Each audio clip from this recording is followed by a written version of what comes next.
Mis queridos hermanos y hermanas, bienvenidos al Obispo Contigo, edición de la Semana Santa. Nos encontramos prácticamente en la recta final, en el camino hacia la Pascua. Gracias por tu sintonía, lunes tras lunes, en este tu programa donde tratamos de acercarnos a la realidad de cada uno y de cada una y compartir los proyectos que hacemos en la diócesis y también ver otros temas de interés general. Vamos en este momento a recordar que estamos en la santa presencia de Dios, vamos a adorarle, vamos a hacer de nuestra vida oración en este alto y demos gracias a Dios porque nos encontramos en la recta final para la Semana Mayor y para vivir la Pascua. Oremos. Señor y dador de vida, te damos gracias en este momento por la fuerza que nos das, por la guía que nos concede en estos tiempos de Semana Santa. Te pedimos, Señor, que tu Espíritu Santo nos ayude a entender estos misterios, a hacerlos parte de nuestra vida y renovados en nuestro espíritu, que podamos entonces encontrar en la alegría de la Pascua nuestra propia alegría y el sentido de nuestra esperanza. A ti que vives, reinas por los siglos de los siglos. Amén. Invocado al Señor en este segmento, vamos a hablar un poco de la actualidad diocesana, qué cosas tenemos de frente. Y lo primero es que en el día de mañana se va a celebrar la Misa Crismal. ¿Y qué es la Misa Crismal? Porque te puedes extrañar, porque has escuchado ese nombre y quizás no se ha explicado qué significa. La palabra crismal viene de crisma. Crisma es el óleo de Cristo, el aceite de Cristo. Y invoca uno de los componentes de esa Eucaristía, que es la consagración y bendición de los óleos que utilizamos para los distintos sacramentos en la iglesia. Pero no solamente es lo que hacemos en la misa crismal. En la misa crismal está invitado todo el sacerdocio y todo el diaconado de una diócesis, que en torno al obispo o obispos jubilados que también nos acompañen, renovamos las promesas de nuestra ordenación, renovamos nuestro compromiso para servir a la iglesia, una vez más respondiendo a nuestra vocación, y luego de ello pues hacemos también esa consagración de los aceites o de los santos óleos que vamos a enviar esa misma tarde a todas las parroquias de la diócesis. Nos vamos a convocar a la 1 de la tarde en la ciudad San Lucas de Gurabo, un nuevo proyecto que tenemos en ese pueblo del este de la isla, centro-este de la isla, y allí pues vamos a estar todo el presbiterio y todo el diaconado, juntos como hermanos, alrededor de una sola mesa y poder celebrar juntos esta renovación de promesas sacerdotales y diaconales. Vamos a invitar también a todos los laicos que quieran acompañarnos. La cita es a la 1 de la tarde en Ciudad San Lucas de Gurabo, donde vamos a encontrar todo el pueblo de Dios que quiera estar junto con el clero y vamos a renovar esas promesas, vamos a consagrar los santos óleos y luego ustedes se llevan los santos óleos para distintas parroquias y distintas misiones de la diócesis. No falte nadie, la cita es mañana y allí vamos a tener ese gran encuentro preparativo para la Pascua. Originalmente la misa crismal se hacía en la mañana del Jueves Santo, pero por razones pastorales se ubica en otro día de la Semana Santa. La idea es que en torno a la creación del ministerio sacerdotal, todo el clero podamos renovar ese compromiso que hicimos una vez con Dios cada uno y cada una en el momento de nuestra ordenación. Así que, momento importante, mañana martes. El miércoles, lo estoy invitando a la catedral, a toda aquella parroquia, misión que no tenga una programación, ¿verdad? Porque si tienes programación en tu misión y tu parroquia, eso es primero. Pero todos los que puedan llegar a catedral, a las 7 de la noche vamos a tener un acto ecuménico, una oración ecuménica por la paz, donde he invitado a varios líderes religiosos de Puerto Rico que nos acompañen con una sola intención, orar por la paz. No solamente la paz entre países, las cuestiones de guerra que tenemos en este momento, vamos a pensar en nuestra propia paz interior. Vamos a pensar cómo podemos construir paz entre las personas que convivimos, cómo podemos construir paz entre nuestras propias familias y presentarle todo eso al Señor. Antes de entrar en el triduo sacro de la Pascua, que podamos hacer un alto en el camino y orar por todo esa gran intención de la paz, ese gran anhelo de Dios, ese gran anhelo que debemos tener todos los seres humanos, que vivamos en esa paz que es el mismo Cristo. Cristo nos dijo en el Evangelio que nos la da no como la da el mundo. es una paz especial, es una paz que nos llena y es una paz que nos toca y nos transforma. Así que todas las personas que quieran llegar a esta catedral están invitadas para, a partir de las 7 de la noche, hacer parte de la jornada de oración ecuménica por la paz. Y desde el jueves, en cada parroquia, en cada misión, vamos a estar celebrando el Triduo Pascual. Jueves, viernes y sábado, en la vigilia pascual, es una celebración en 3 tiempos. Por eso es que a veces dicen, pues yo voy el jueves y no voy hasta el domingo. Entonces, ¿qué pasó el viernes y qué pasó el sábado? O sea, es importante que lo que tengamos todos claros, que lo que empezamos el jueves, en la celebración de Jueves Santo, lo terminamos en la vigilia pascual. Elementos importantes.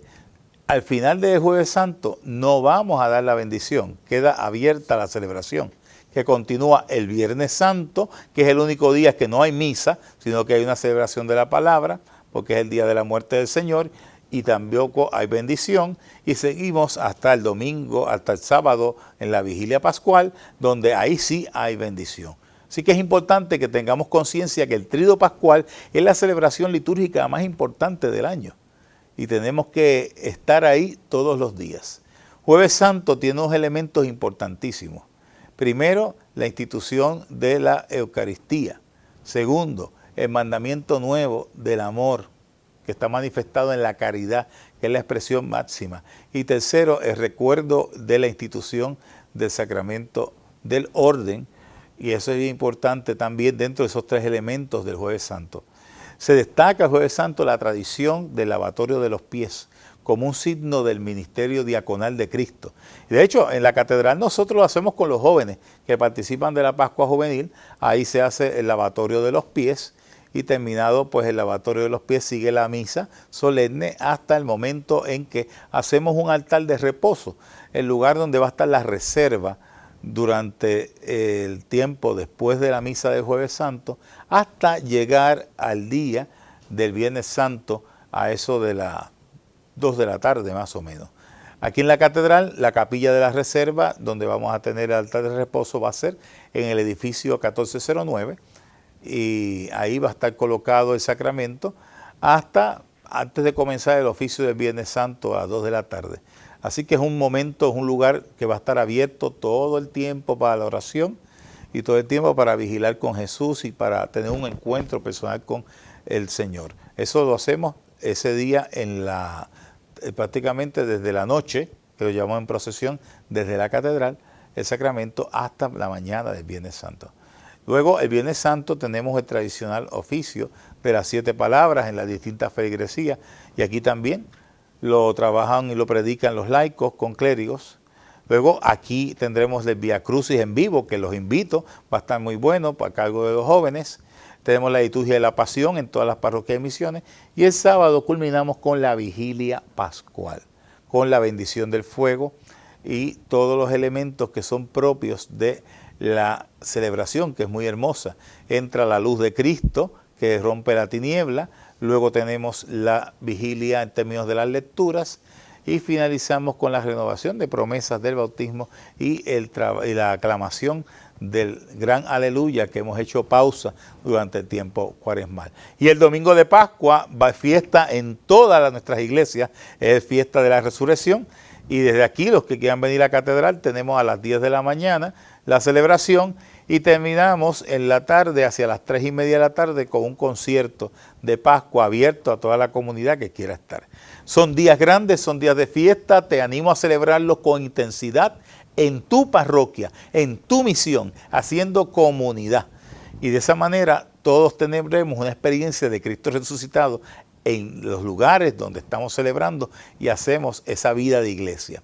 Con esos sentimientos y con el deseo y la invitación de que vivamos intensamente el Triduo Pascual, vamos a regresar en breve después de esta reflexión musical. El Obispo Contigo continúa con la entrevista de hoy.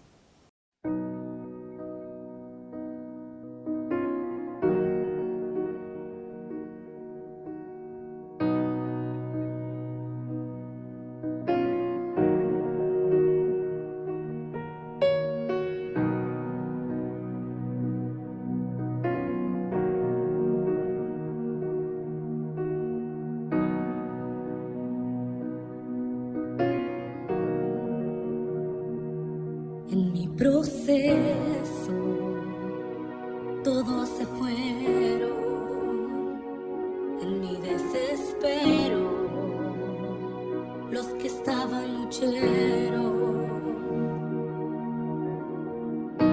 Pensé que sola estaría y que todo acabaría, que sería mi final.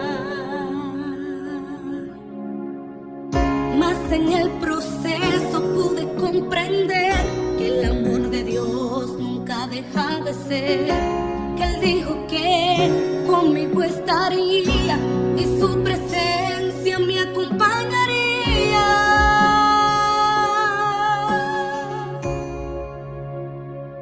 Que me falte todo, menos su presencia.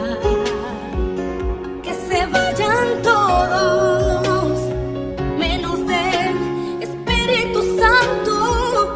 Que me quiten todo, pero algo jamás podrán lograr: que yo deje de adorar y glorificar.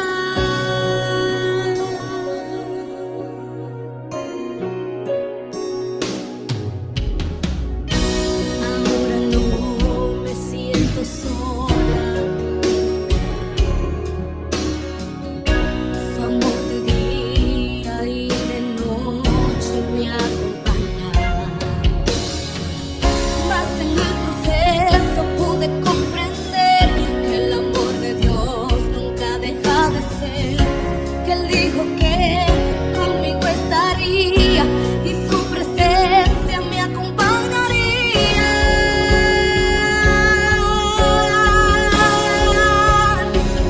Que me falte todo, menos su presencia. Que se vayan todos, menos el Espíritu Santo. Que me quiten todo, pero algo jamás podrán lograr: que yo deje de adorar y glorificar. Él prometió estar conmigo hasta el fin, de su amor no dudaré. Él es mi amigo fiel, en mi debilidad Él me sustentará. Su espíritu fuerza me da, Él conmigo va. Que me falte todo, menos su presencia. Que se vayan todos, menos el Espíritu Santo. Que me quiten todo, pero algo jamás podrán lograr: que yo deje de adorar y glorificar. Que me falte todo, menos su presencia. Y que se vayan todos, menos el Espíritu Santo. Que me quiten todo, pero algo jamás podrán lograr: que yo deje de adorar y glorificar.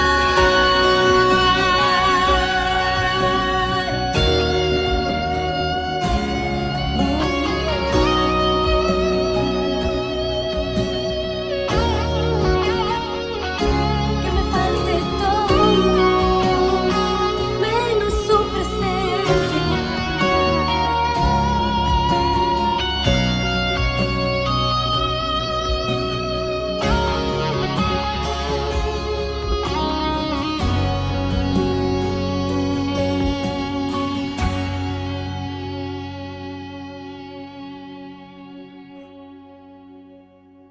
Continuando con el programa El Obispo Contigo, estamos en la sesión de la entrevista. Y en esta semana pues traigo un tema pues muy interesante, a tono con esto de la Semana Mayor y de un poco de la historia, 250 años que tiene la diócesis. Y he invitado a nuestro querido hermano, el padre Mario Rodríguez, que es el deán de la Iglesia Catedral San Juan Bautista. Padre Mario, saludos. Muy buenas noches a todos y todas por esta oportunidad de dirigirme a ustedes y por la invitación del obispo de hablar de un tema que nos fascina a todos. Claro que sí, y muy contento de tenerte aquí en la salita. Gracias. Para que podamos hablar un poco de todo este ministerio que representa la Catedral Episcopal San Juan Bautista. Mario, yo creo que lo primero que podríamos hacer para los beneficios de los radioyentes, ¿qué significa ser deán de una catedral? Pues la palabra deán viene de del número 10, viene del concepto antiguo de que las catedrales históricamente tenían mucho clero allí, tenían sacerdotes, tenían canónigos. Así que el que dirigía todo ese grupo de clero era el que estaba a cargo de los 10. Así que el concepto de deán viene de ahí, de el que está a cargo de los 10. Así que de esa estructura, ¿verdad? De ese pensamiento es quien hace visible la autoridad del obispo en su ausencia, ¿verdad? De la catedral, y por eso está a cargo del clero de la catedral, ¿verdad? Y recibe instrucciones del obispo y sobre todas las cosas mantiene la iglesia del obispo al servicio de todo lo que el obispo hace allí y lo que ocurre fuera del momento en que el obispo sale de la catedral. Así que es una enorme responsabilidad y a la misma vez un gran honor, ¿verdad?, poder servir desde ahí. Oye, no es porque el Padre Mario esté presente, pero es un excelente deán de la Iglesia Catedral y tenemos muchos proyectos para la Iglesia Catedral, pero de eso precisamente vamos a estar hablando. Primeramente, antes de adentrarnos a lo que es la Catedral San Juan Bautista, quisiera que habláramos un poquito sobre qué significa este concepto de catedral en una diócesis. ¿Qué representa una catedral? Pues es la iglesia mayor, ubica la cátedra del obispo, de ahí viene, ¿verdad?, el nombre de catedral. O sea, que es el lugar donde el obispo se sienta a expresar el pensamiento y la doctrina. Así que no es un meramente que el obispo va allí, ¿verdad? Es un sitio pensado en la historia de la iglesia para que el obispo presente su pensamiento, el pensamiento de la diócesis. Y históricamente era un sitio de importantes reuniones, importantes actos. En las grandes catedrales históricamente, ¿verdad? La catedral tiene una función social, ¿verdad? La catedral servía para que las comunidades tuvieran un punto de encuentro. Los mercados en las catedrales históricas eran muy importantes, sí, porque todo el mundo acudía allí no solamente a los servicios, sino a tener una vida social y económica. Y además, ¿verdad?, era el lugar donde se estrenaban las más importantes piezas musicales. O sea, los músicos de la época usaban las catedrales, ¿para qué? Para presentar su obra. Así que tiene una función social, una función cultural y, por supuesto, una función importantísima de donde el obispo presenta la doctrina y defiende la doctrina de la iglesia, ¿verdad? Así que las catedrales tienen esa importancia en tiempos modernos, ¿verdad? Ese tono ha bajado un poco. Sí. No tenemos ciertamente todo el espacio que nos gustaría tener, pero somos afortunados de poder ir rescatando espacios que históricamente en nuestra iglesia catedral no se habían podido estar usando y lo hemos estado rescatando y abriendo y haciendo oportunidades, ¿verdad?, para que la iglesia tenga una mirada, una posibilidad diferente de cómo lo ve la gente de afuera, ¿verdad? Los de adentro, pues, nos conectamos con el templo, los que nos han visitado saben lo hermoso que es en este momento, los que nunca nos han visitado se deslumbran cuando llegan, sí, pero también le damos la oportunidad a que otra gente que llegue por otras razones, que no necesariamente es que vinieron a una misa, a un servicio, claro, vienen a una cosa de un interés particular, en nuestro caso cultural, y se abre una oportunidad de contacto y de doctrina ahí que no estaba. Eso es bien interesante, Mario, porque de alguna manera estamos resumiendo, estamos rescatando la función catedralicia histórica. Y eso es bien importante poderlo destacar. Ahora, hablando de la catedral concretamente, del edificio que conocemos, bien sabemos, quizás personas no tienen toda esa idea, la catedral nuestra en verdad comienza con la Iglesia Episcopal de Estados Unidos, porque ahí es que estamos en 1901, cuando comienza la sucesión dentro de la Iglesia Episcopal, que llevamos por el obispo 7, que es este servidor. Y cuando vino pues el primer obispo, comenzó a organizarse esto que estaba en varios puntos de la isla, pero sobre todo acá en la zona norte comenzó a organizarse la unidad de San John the Baptist, que estaba, creo que el primer servicio que tuvimos allí fue en la Plaza de Armas, ¿verdad? Un local de la Plaza de Armas. En un edificio al frente de la Plaza de Armas, correcto. Y luego cuando la iglesia catedral se mueve, o la catedral no, con San John the Baptist se mueve a frente a la catedral romana, pues ahí es que básicamente podríamos decir, no teníamos todavía una catedral, pero teníamos una iglesia que hacía quizás funciones catedralicias. O sea que hay un origen de nuestra iglesia catedral en aquella iglesia que teníamos en el Viejo San Juan. Sí, son como dos historias que se encuentran, ¿verdad? El histórico desarrollo de Ponce, ¿verdad? Que es conocido y admirado por todos. Sí, el de pero 1872. a partir de la llegada, ¿verdad?, del ejército de los Estados Unidos a Puerto Rico y el cambio de gobierno, obviamente se abre un capítulo que no estaba ahí, que es la presencia de la iglesia episcopal, ¿verdad?, para nosotros. Y esa llegada le infunde a San Juan una importancia única hasta ese momento. Las tropas están apostadas en el Morro, hay una gran cantidad de militares norteamericanos. Sí. Hay montones de civiles que vienen a apoyar la gestión de ese ejército y San Juan se transforma, ¿verdad? Para atender esa llegada de ese cambio de gobierno. En eso pues está la iglesia, ¿verdad? Claro. La gente llega por unas razones que no son de la iglesia, pero necesitan una iglesia y ciertamente aparece ese espacio o esa necesidad de encuentro de nuestra iglesia en esas primeras personas que llegan aquí con motivo de ese cambio. No vamos a ser los únicos, ¿verdad? Porque el casco de San Juan, el Viejo San Juan, ¿verdad?, va a contener lo que fue nuestra iglesia allí, pero también los presbiterianos anclaron allí. Las iglesias históricas, ¿verdad?, se posicionaron en ese casco del Viejo San Juan porque tenían que atender a esas nuevas personas que estaban llegando. Los servicios, por supuesto, eran en inglés, ¿verdad? Claro. Porque eran para atender inicialmente a esa población. Pero de ahí nace y sale una hermosa iglesia de 1903, preciosa, que hemos visto en múltiples fotos por aquí y por allá de blanco y negro, y era ciertamente una joya. Lo que vemos en la fotografía es una preciosidad, y muy linda. Y nuestro vitral, ¿verdad?, el vitral actual que vive en la parte de atrás del altar, era de allí, ¿verdad? Viene de esa iglesia que salió de allá. Y la campana. Entonces, la campana viene desde allá. La pila bautismal viene de allá. Y hay otros elementos que desafortunadamente no están documentados, pero por lo viejo que son, podría sospechar que venían desde ahí. Desde entre ellos la silla del obispo. La famosa silla del obispo, que la cátedra que estuvo... de la cátedra peregrina. De peregrina por un tiempo y retomó. Pero sí, viene de ahí el estilo de la silla, ¿verdad?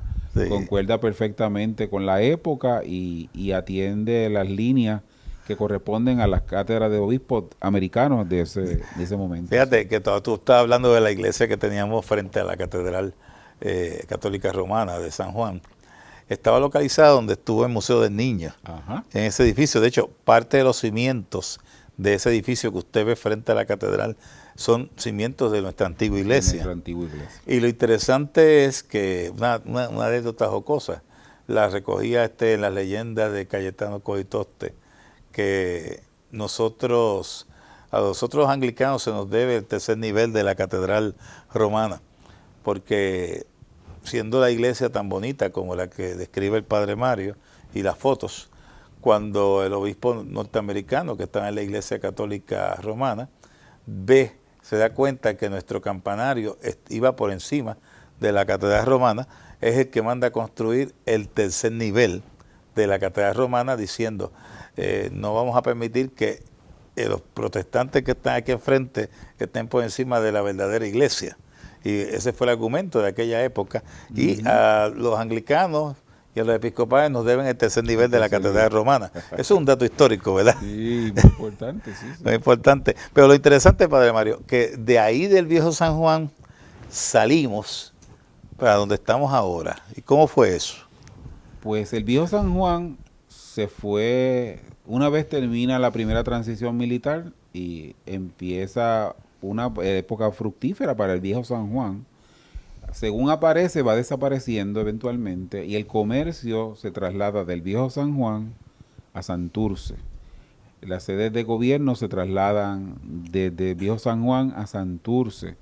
Y tenemos muy cerca el edificio, por ejemplo, que era del Departamento de Salud, que es un edificio abandonado, Sí, hermosísimo. hermosísimo. Ese edificio era parte de esa transición gubernamental que salió del viejo San Juan al área de Santurce. Así que el viejo San Juan se empieza a perder importancia.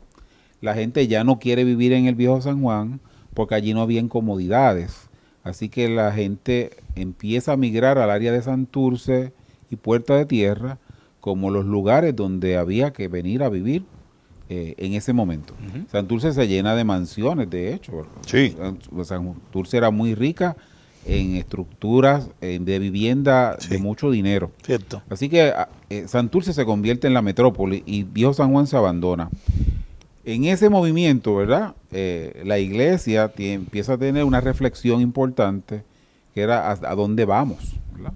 Si Viejo San Juan se estaba vaciando, tenemos que empezar a mover esto. Así que lo que eran las juntas de ese momento de la iglesia de San Juan Bautista, empieza esa reflexión de venir de donde estaba el centro de todo, que era Santurce, ¿no? Nosotros teníamos otra iglesia que estaba en Puerta de Tierra. Sí, correcto. La iglesia de San Lucas, que no era otra cosa que una iglesia aparte para tratar de atender a la gente que no podía llegar a San Juan. Y un primer inicio de esa experiencia en español, Claro. que hasta ese momento estaba un poco ausente en San Juan. Así que de esos movimientos surge la idea entonces de llegar a la esquina donde estamos y empezar una construcción auspiciada enteramente por la Iglesia de los Estados Unidos, con fondos de allá para la construcción de lo que hoy día, ¿verdad?, es nuestra iglesia catedral. Los primeros fondos lo que cubrieron fue lo que es el templo propiamente, y ya las otras áreas donde está el auditorio y la escuela vinieron unos años un poquito más tarde. Exacto. Pero esa primera piedra fue en el año 1929, donde se pone la primera piedra para la construcción de lo que hoy día es nuestro... La construyeron rápido. Sí, ya en el 34 estaba prácticamente terminada, pero los fondos desaparecieron porque habían problemas de guerra, etcétera. Así que los fondos escasearon y ahí se detuvo un poco la construcción. Así que los últimos detalles los vamos a ver cerca del 36 al 38. Ellos están dando los últimos detalles de lo que es el templo más típicamente de lo que tenemos. Y fue producto que el dinero se detuvo. Sí. Así que se pararon todas las últimas construcciones. Los libros de la catedral nos enseñan, ¿verdad?, que el primer servicio aquí se hizo pues dentro de la construcción, porque eso no estaba terminado, pero por la fecha lo vemos así, y se hizo el último domingo de Cuaresma del año 1930.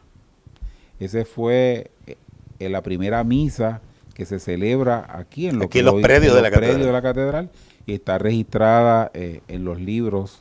Qué interesante de esa manera, ¿verdad? Así que esa Semana Santa la vivieron aquí, esa del año 1930. Y desde 1930 seguimos hasta el día de hoy. Hasta el día de hoy, ciertamente. Qué interesante.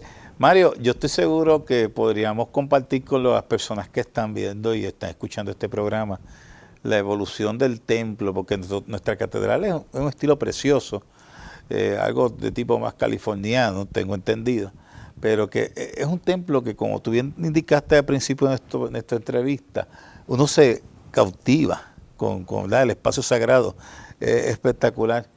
¿Nos puedes quizás compartir cómo ese templo se ha ido preservando y qué elementos hemos ido rescatando en un proyecto ambicioso que tenemos de varios años y que esperamos concluir este año. Amén. Sí, una de las cosas que tenemos pendiente por hacer una investigación, que el obispo y yo hablamos muchas veces, es tratar de conseguir o identificar dónde podría estar el plano original de la catedral, ¿verdad? Porque eso es un poco misterioso, dónde está ese documento original de lo que fue el plano. Pero ciertamente en la última trabajo de remodelación que hubo para la catedral y conservación, el arquitecto hizo bastante trabajo, ¿verdad? Y como bien dice el obispo, ¿verdad? Tiene un fuerte carácter de lo que se conoce como una arquitectura californiana de la época, y eso lo vemos, ¿verdad? Con nuestras tejas, el interior, esa altura que tiene tan grande adentro. El otro que es muy particular es que para poder mirar al altar hay que entrar al campanario y voltear, ¿verdad? Sí, correcto. Eso es una peculiaridad que algunos dicen, pero ¿dónde estaba la puerta principal? No había, la puerta principal siempre ha estado donde está. Es donde está. Eso es importante tenerlo presente. Sí, es donde está. Y es porque la iglesia, la campana, la iglesia llama. Y la gente tiene que entrar y tomar la decisión a dónde van. Y había una otra puerta por la cual podían salir, no tenían que necesariamente avanzar hacia adentro del templo. Así que un poco que la iglesia llama, llegamos y decidimos si avanzamos a Cristo. Es un poco ¿verdad? Un poco la teología que está ahí. Sí. Pero esa es la peculiaridad de por eso que entramos y tenemos que voltear. Y entonces que nos tropezamos con el altar de frente. Eso coincide muy bien con arquitectura de ese tipo en Estados Unidos de iglesias. Así que ciertamente eso va por ahí la línea de donde estaba. Lo otro es que teníamos, ¿verdad? El área de lo que hoy día es nuestro donde está el altar. Pues obviamente eso era mucho más bajito del nivel original por donde caminamos, del fondo de la catedral hacia el altar, porque tenía 2 coros a ambos lados, una fosa y los escalones largos que subían hasta lo que era el altar, que quedaba de espalda, a la gente. Era a la pared porque se daba la misa de espalda, que es donde actualmente está la cátedra de nuestro obispo. Justo ahí detrás, eso que ven ahí detrás, esa pieza de mármol que está ahí detrás, tiene unos mosaicos preciosos. Eso ahí detrás era el altar original de la catedral. Y se llegaba ahí en unos escalones. Con una grada, con una grada. Y el coro se sentaba a ambos lados de ese espacio. Así que, y eso tenía unos balaustres de bronce y madera muy bonitos, que algunos de ellos todavía los vemos en la capilla, en la capillita menor, donde está el sagrario. Allí hay unos balaustres. Esos balaustres eran parte de ese espacio original de los coros. Así que en algún momento, con el avance y la modernidad, decidieron rellenar ese espacio. Así que rellenan el espacio de lo que era la subida de las gradas, y dejan en un solo plano el punto de arriba del altar, que como lo vemos hoy día. Después le añadieron un piso de madera para levantar el altar, y lo vemos todo, es donde están las alfombras hoy día. Así que hubo una transformación grande, ¿verdad?, en ese espacio, de lo que fue el proyecto original del interior de nuestra catedral. Tenemos unas amplias ventanas, ¿verdad?, que si miramos otras iglesias en San Juan, más o menos de esa época, estaban todas con vitrales, ¿verdad? Y ciertamente la de nosotros no los tuvo. Esto es una conclusión puramente mía y que hemos hablado el obispo y yo. Probablemente no había dinero para poner los vitrales. Así que pusieron unas ventanas sencillas en términos de vidrio, color mate, con unas cruces y ya. Así que podíamos presumir que posiblemente fue que se quedaron sin el dinero para hacerlo, reconociendo que la iglesia de San Juan, que estaba en el viejo San Juan, tenía ese vitral tan enorme, ¿verdad? Que lo pudimos traer. Que lo pudimos traer. O sea, ciertamente había un interés por ese tipo de arte y pues podríamos suponer que es que el dinero no estuvo en ese momento y no se Tuvimos hizo. que esperar unos años. Ahora actualmente ya los contamos, los vitrales que se instalaron y que pueden venirlos a ver. Inclusive hay una serie nueva de vitrales que esperamos completar el proyecto este año. Con la gracia de Dios. Y igualmente el proyecto del coro que hemos estado hablando y otros proyectos que van a llevar a la catedral pues a un estado bastante cercano de lo que quisiéramos que fuera, ¿verdad? De lo que tuvimos. De lo que tuvimos y eso pues tanto el señor Deán como yo estamos felices de que podamos concluirlo este año, que la catedral cumple 150 años. Y yo quisiera, Padre Mario, porque el tiempo está terminando, y una última cosa que quería compartir contigo es las proyecciones que tiene la catedral hacia la comunidad. Pues en ese proyecto, ¿verdad?, de transformar la catedral y darle una presencia social y cultural, ¿verdad?, que tiene ese doble propósito. Claro. Hemos comenzado el proyecto cultural, que ya llevábamos unos años trabajándolo. Comenzamos con las clases de arte para niños y niñas.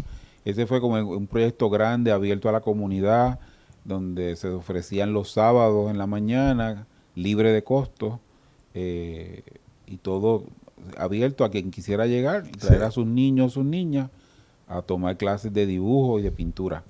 Ese fue la primera piedra grande que pusimos ahí para reconectarnos con el entorno, con la comunidad.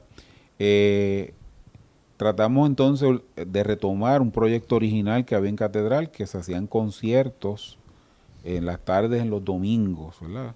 Y va muy bien. Y esos proyectos estaban allí, obviamente desaparecieron con el tiempo, y ahora los estamos tomando. Desde el pasado agosto tenemos un concierto mensual, que nos acompaña la compañía ProArte Musical, y traemos artistas puertorriqueños. De hecho, el próximo es el domingo de Pascua. El domingo de Pascua tenemos un excelente concierto con 16 voces, el órgano y algunos instrumentos que vienen de la sala sinfónica, como son las campanas y los tímpanis.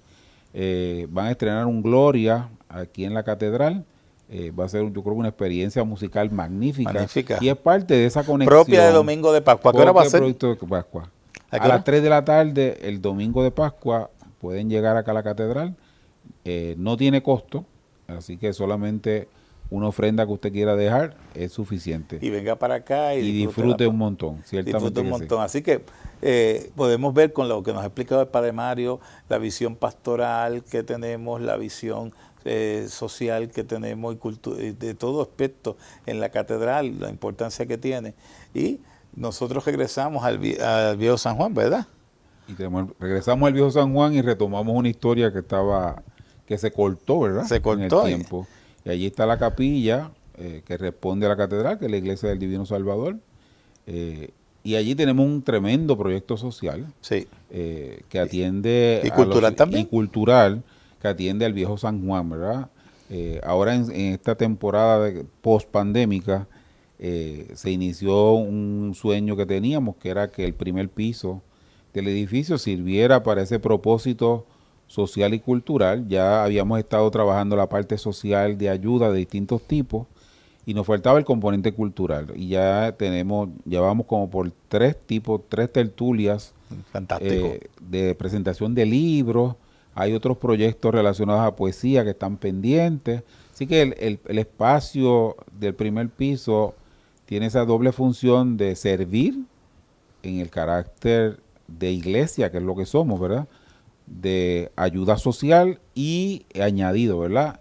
Esa mirada cultural que le dejamos saber al mundo. Esto es una iglesia en la cual puedes venir y sentirte en la comodidad de escuchar y ver otras cosas. Una maravilla. Así que, Padre Mario, gracias por estar con nosotros en este ratito.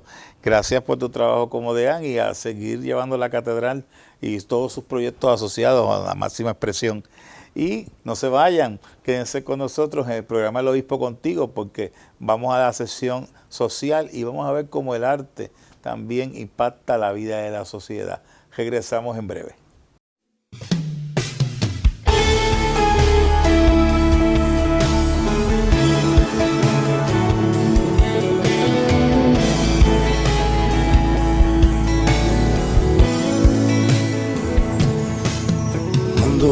usa una palabra, puedes creerla con el alma, porque su fidelidad nunca falla, porque Él no se limita ante humanas circunstancias, y si Él dijo que lo hará, así será. Mi trabajo es creer y caminar bajo la fe, y el de Dios será hacerlo. Él tiene todo el poder, porque Él no improvisa, Él siempre tiene un plan, y aunque los tiempos no se presten, con todo y eso Él lo hará. Mi trabajo es creer y abrazarme a la fe. El trabajo de Dios es hacerlo. Él sabrá disponer los tiempos. Mi trabajo es mantener la calma en lo duro de la circunstancia. El trabajo de Dios es abrir las puertas y romper murallas. Mi trabajo es creer.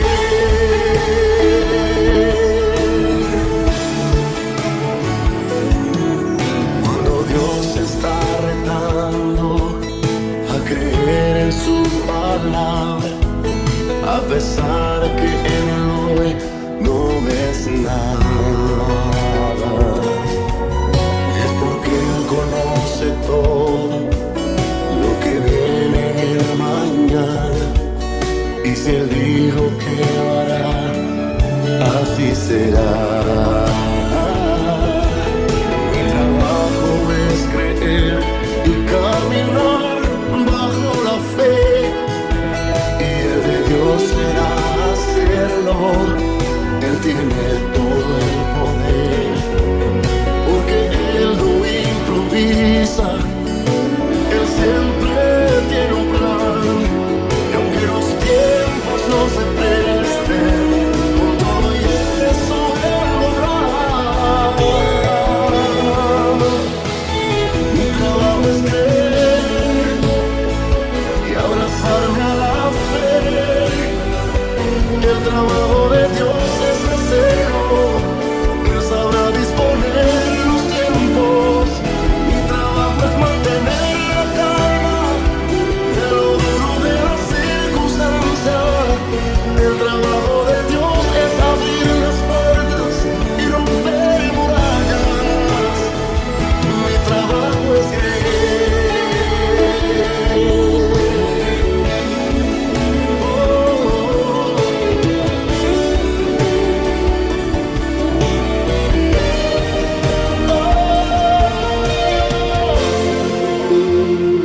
Mi trabajo es creer y abrazarme a la fe. El trabajo de Dios es hacerlo. Él sabrá disponer los tiempos. Mi trabajo es mantener la calma en lo duro de la circunstancia. El trabajo de Dios es abrir las puertas y romper murallas. Mi trabajo es creer.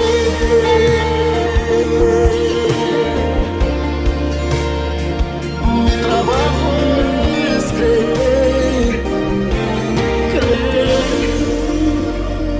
Mi trabajo es creer.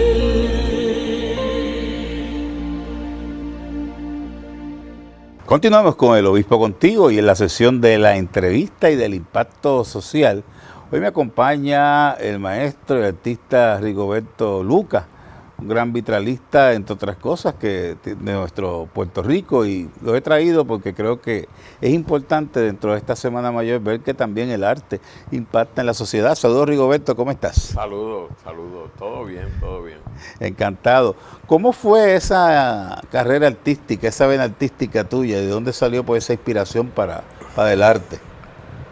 Pues de pequeño tuve mucha motivación de mi familia, de mis hermanos, le gustaba las cositas que hacía, le parecían atractivas y me encaminé hacia eso y hoy día pues estoy de lleno en esto. Fantástico. ¿Y trabajas el vitral y mosaico? ¿Qué otras cosas trabajas aparte de eso?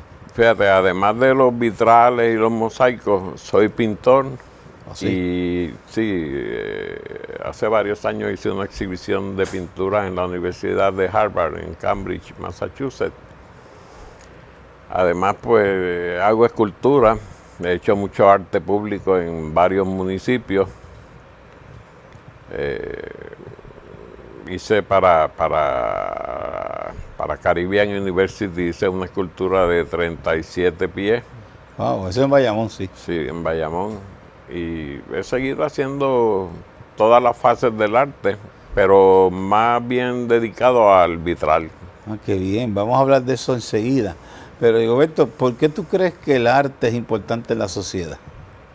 Bueno, el arte es una reunión de forma y color y a cualquier persona, por menos sensibilidad que tenga, el color le parece atractivo.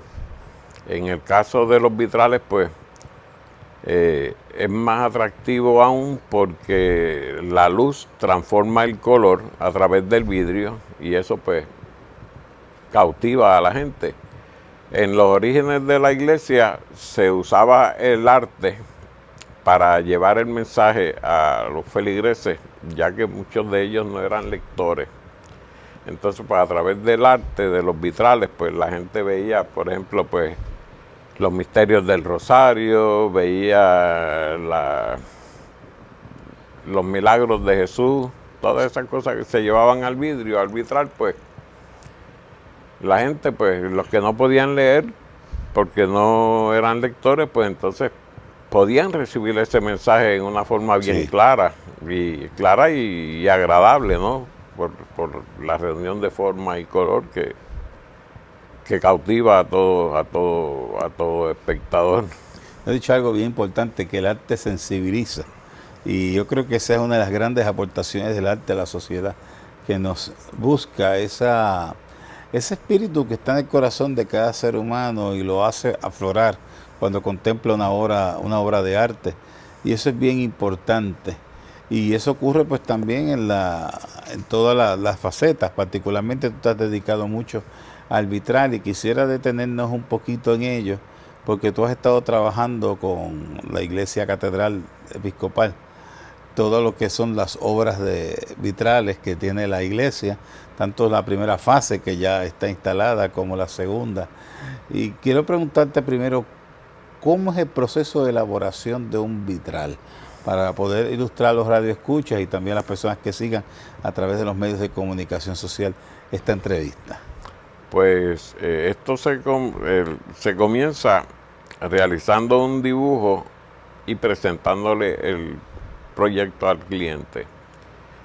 Luego de la aprobación de la idea, pues entonces se procede con un dibujo a tamaño real. Si el vitral mide 4 pies, pues entonces se hace un dibujo De 4 pies. de 4 pies, tal y como va a quedar. Luego se recorta con una tijera especial que consume el espacio que va a ocupar el plomo. El plomo es lo que va a unir Las piezas. los cristales, las piezas. Luego de que se recorta, cada pedazo de cartón pues se convierte en un pedazo de vidrio. Cada pedacito de papel se recorta un cristal del color en base a la reunión de color que se vaya a hacer. ¿Y los cristales, qué características deben tener? Bueno, hay dos tipos de cristal en general. Está el cristal opalescente, que es el cristal que no permite ver a través de él. Y está el cristal translucente, que es el que trasluce la luz, pero también puedes ver algo detrás del vidrio, ¿no? Entre los mejores vidrios que existen está el cristal alemán, que se le conoce como full antique. Esos cristales pues son de una translucencia espectacular. transforman la luz de una forma maravillosa. Y para que se pueda transformar la luz distorsionada, pues ese cristal reúne unas burbujas de aire y reúne un patrón lineal dentro del mismo vidrio. O sea, si tú observas el cristal, pues vas a ver que tiene como unas líneas, muchas líneas y muchos puntitos de aire. Okay. Eso es lo que permite que la luz pues se retenga en el vidrio y lo ilumine y cautive al ojo humano. En el caso de los vitrales de catedral, la primera fase la hicimos con ese vidrio. Okay. Todos los cristales que tiene catedral están hechos con cristales alemanes.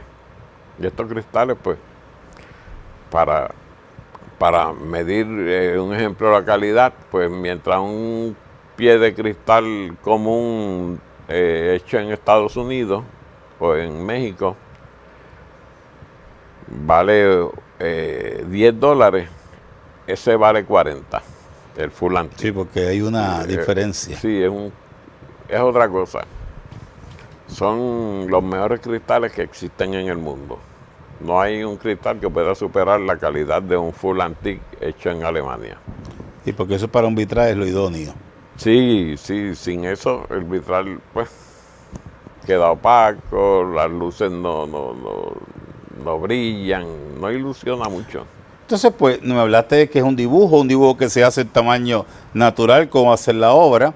Los cristales se van cortando. Es interesante, cuando se van cortando, van quedando unas brechas, que es las que van a llenarse de plomo, ¿verdad? Que se llenan de plomo. Que es lo que va a unir las piezas. ¿Y cuánto tiempo te toma a ti hacer una obra hasta concluir una obra? Bueno, los vitrales, hay dos formas de hacer los vitrales. Los vitrales de catedral, la primera fase y lo que se están haciendo ahora, cada vidrio es pintado. Okay. Y cada vidrio va al horno, a veces 2 veces, a veces 3. Por lo general va 3 veces. ¿Por qué tiene que ir al horno? Porque, por ejemplo, los rasgos anatómicos van pintados.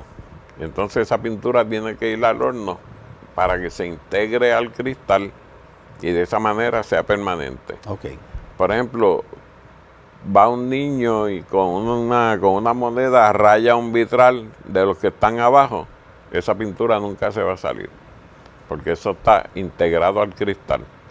Se hornea a 1175 grados, esa pintura entra al vidrio y queda permanente. Sí, queda parte del vidrio. Sí. Porque es interesante para beneficio de las personas que siguen el programa, tanto por Leo 1170 como por las plataformas sociales. Vean cómo es este proceso del vitral. El vitral es una forma, una expresión que toca el espíritu y provoca que uno eleve el corazón a Dios. Eso, siempre que vemos una iglesia, sobre todo en nuestra catedral u otra iglesia que tiene vitrales, con los contrastes de las luces que entran en la iglesia, en el templo, se crea una atmósfera sagrada, pues muy interesante. Pero para llegar a eso hay un trabajo que va desde escoger vidrios adecuados, desde la pintura, desde hornearla, y luego pues hablas de esa parte de ensamblarla, ¿verdad? Con el plomo. ¿Eso cuánto les toma, más o menos? Pues a cada vidrio se le pone una lámina de cobre. Okay. Para que ese cobre sea el que reciba la soldadura. O sea, la soldadura se hace con estaño. Eso pues hay que hacerlo por ambos lados. Tú sueldas un lado primero, viras el vitral, sueldas el otro lado. Y es una parte, puede tomar 1 día, 2 días soldar un vitral. Una sección pequeña, del ¿verdad? tamaño, ¿verdad, don vitral? Una sección pequeña, pues. Vitrales más grandes, pues toman más tiempo. Correcto. Pero en el taller, pues las personas que hacen ese trabajo ya llevan 11 años haciéndolo conmigo y ya soy especialista. Son expertas, las muchachas son expertas. Ya soy especialistas en todo eso. Y luego pues viene la fase pues de la instalación del vitral. Sí, antes de esa parte, pues lo que se hace es que se le pone un borde de metal, de zinc, para que el vitral coja resistencia.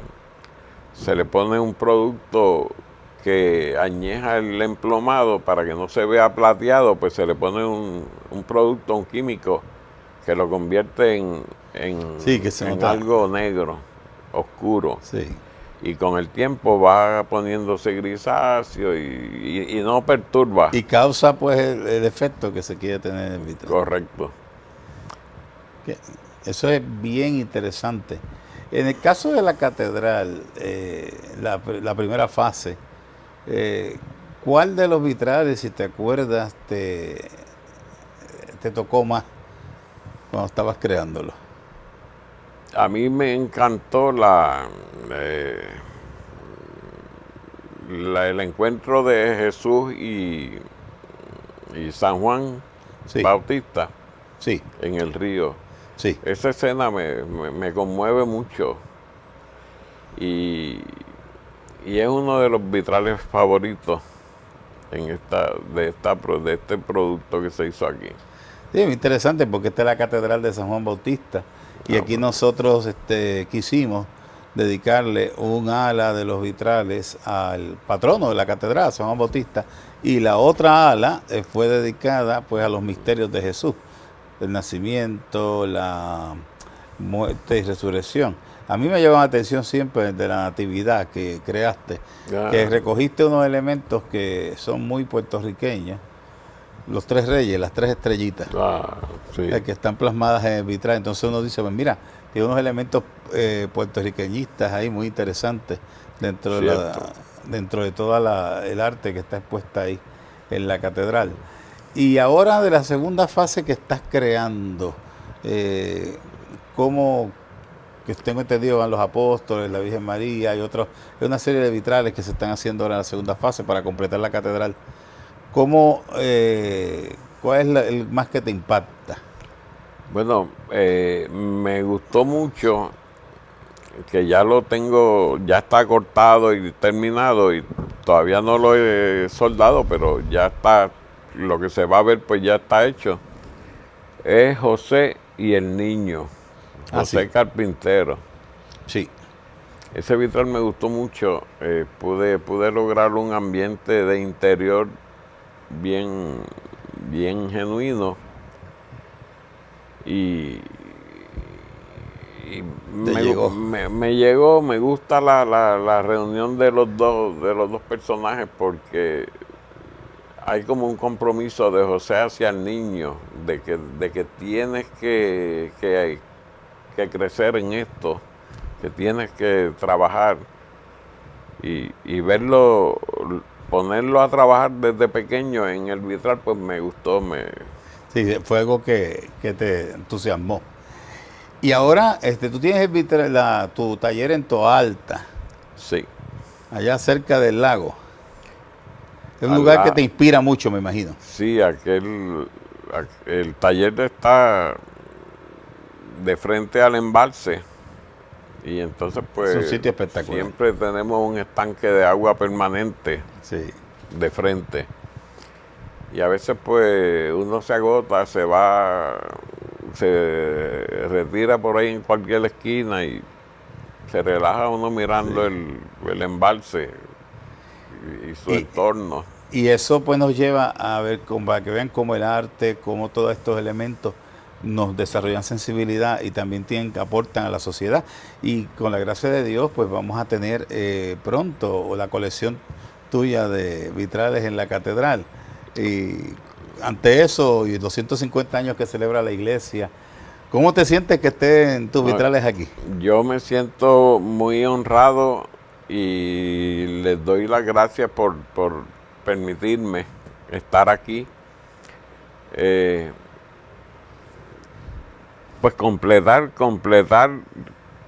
todas las vidrieras de la catedral para mí es un honor, un privilegio. Uno de mis proyectos favoritos es este. Yo diría que los vitrales más significativos de los que he hecho están aquí. Sin embargo, en los 83 hice un vitral para la Iglesia Defensores de la Fe en Bayamón. Ajá. el reverendo Torre Ortega, Sí. que se convirtió en el vitral más grande del Caribe y el segundo en América, Wow. en tamaño. Aquel vitral tiene 27 pies por 53. Vitral bastante grande. Y también no quiero dejar de mencionar que trabajaste en el vitral de la Santísima Trinidad de Ponce. Ah, También, sí, que es la sí. iglesia pues principal, la primera iglesia, la principal de la catedral, pues la primera iglesia que se estableció en Puerto Rico, que es Santísima Trinidad, y también hay obras tuyas allí, así que yo tengo el honor de nosotros, el privilegio de nosotros de que tú pues hayas diseñado esas obras de la iglesia catedral. Ya esperamos en algún momento en verano que puedan ver las fases completas y invitarlos, ¿verdad? Que disfruten el arte a través de toda esa obra que queda plasmada ahí para alabar y bendecir el nombre de Dios. Amén. Así que, Rigoberto, para mí es un privilegio tenerte aquí, que los radioyentes y también la gente que sigue el programa a través de nuestras redes sociales te conozcan. Ahí tienen pues el maestro Rigoberto Lucas, que es el que ha hecho posible todos los vitrales de la iglesia catedral y ya viene con la segunda fase, que la vamos a disfrutar mucho.